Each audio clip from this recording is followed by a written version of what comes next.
नमस्कार सर्वांना। आज मी वडवणी या गावामध्ये आहे, तालुका माढा, जिल्हा सोलापूर या ठिकाणी। आणि आपण ही या ठिकाणी एक बाग बघू शकता, डाळिंबीची बाग आहे।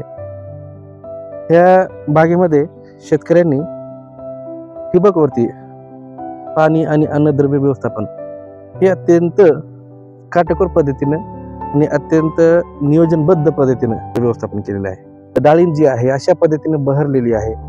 त्याच्यावरती तुम्ही फळं बघू शकता, एकदम फळाचा आकार जे आहे जवळजवळ 80% फळाचा आकार एकसारखा आहे।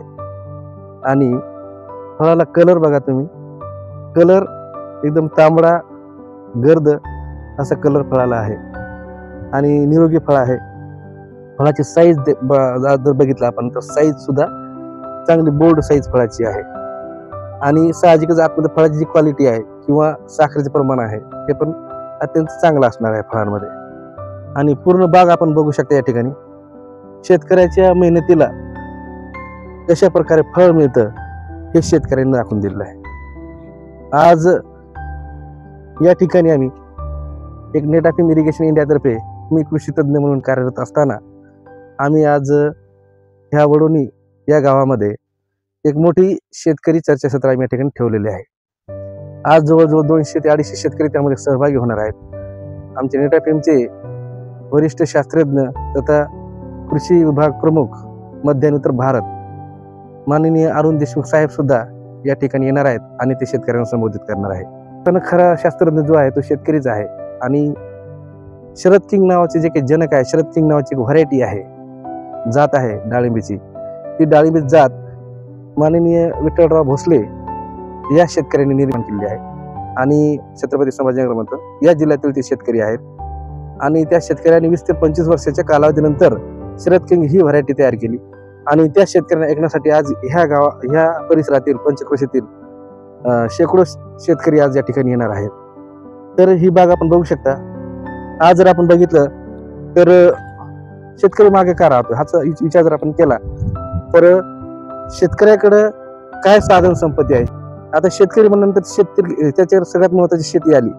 फक्त त्या शेतीमध्ये जर आपण अशा प्रकारे सूक्ष्म सिंचनाचे नियोजन केलं आणि सूक्ष्म सिंचनाच्या नियोजनाच्या माध्यमातून जर आपण खत आणि पाणी व्यवस्थापन केलं तर अशा ह्या माळरानाच्या जमिनीमध्ये सुद्धा अशा प्रकारचं सोनं शेतकरी पिकवू शकतो, हे मी ठामपणे सांगू शकतो। आज आपण बघतो की शेतकरी आत्महत्या वाढत आहेत। आसमानी आणि सुलतानी संकट शेतकऱ्यावरती आहे। शासनाची मदत कधी मिळेल कधी मिळणार नाही, परंतु शासनाची मदत ही तुटपुंजी असते। अशा प्रकारे शेतकऱ्यांनी जर आपल्या शेतावर नियोजन केलं, शासनावरती निर्भर राहायची काही गरज नाही। आपण हे पूर्ण बघू शकता या ठिकाणी पूर्ण हे माळरानावरती ही शेती शेतकऱ्यांनी केली आहे। डाळिंब लागवड केल्यानंतर साधारणतः 18 महिन्यामध्ये पहिलं उत्पन्न शेतकऱ्याच्या हातामध्ये लागतं। आणि आजच्या घडीला जर आपण डाळिंबीचा भाव बघितलं तर मार्केटमध्ये एका शेतकऱ्याला 300 ते 500 रुपये किलोनी डाळिंब गेली, त्याची निर्यात झालेली आहे इराणला आणि बाहेरच्या आखाती देशामध्ये। सध्याच्या घडीला नाही जरी म्हणलं तरी 200 रुपये 250 रुपये किलो डाळिंबीला भाव आहे। आणि एका झाडापासून जवळजवळ 40-50 किलो पर्यंत डाळिंबाचे फळ येतात। म्हणजे 200 रुपये किलो जरी म्हणलं तरी 40 किलो जरी म्हणलं तरी त्या ठिकाणी 8 ते 10 हजाराचा एक झाड शेतकऱ्यांकडे आहे। आणि आपण बघितलं तर असे झाड आपण आपल्या शेतामध्ये 1 एकर शेती असेल, 2 एकर शेती असेल, अशा पद्धतीने जर आपण बाग तयार केली तर मी सांगतो त्या शेतकऱ्याला कोणाकडे मदत मागायची गरज नाही, कोणाकडे जायची गरज नाही, शासन दरबारी जायची गरज नाही, इतर कुठेही त्यांना जायची गरज नाही। फक्त अशा प्रकारे नियोजन करणं गरजेचं आहे। असं जर नियोजन केलं तर ही जी बाग आहे तर ही बाग 15 वर्ष 20 वर्ष चालणार आहे। याच्यामध्ये फक्त एकदाच लागवड करायची आहे। फक्त एकदा जर लागवड केली आपण आणि एकदा ही बाग सेट झाली तर याच्या माध्यमातून लेबरची सुद्धा गरज पडत नाही। आतमध्ये बघा तुम्ही किती तण उगून आलं तर या तणाचं काही ह्याला इम्पॅक्ट पडत नाही। ह्या ठिबक सिंचनाच्या माध्यमातून पाणी झाडाच्या मुळाला जातं, ते पाण्याच्या माध्यमातून खते देखील देता येतात, आपल्याला बुरशीनाशके देता येतात, कीटकनाशके देता येतात। आणि ह्या मुळ्याच्या जे काही कार्यक्षम क्षेत्र आहे त्याच्यामध्ये पाणी दिलं जातं। मोटरचं त्या ठिकाणी बटन दाबलं की हे पूर्ण झाडाला पाणी ऍट अ टाइम सारखं पाणी सगळीकडे जातं। अशा पद्धतीने 20 वर्ष 25 वर्ष ह्या बागेला काहीही अडचण येत नाही, काही होत नाही। दरवर्षी तुम्हाला हमखास उत्पादन देणारं पीक आहे। आणि आजच्या घडी जर बघितलं आपण, ही जर समजा या ठिकाणी 3 एकरची बाग आहे तर या 3 एकरच्या बागेमध्ये मी ठामपणे सांगू शकतो की ह्या शेतकऱ्याला कमीत कमी 1.25 कोटीचं उत्पादन या ठिकाणी तो घेत आहे। ह्या व्हिडिओच्या माध्यमातून शेतकऱ्याला एवढं सांगणं आहे की आपणही अशा प्रकारचं शास्त्रशुद्ध पद्धतीने शेती केली पाहिजे।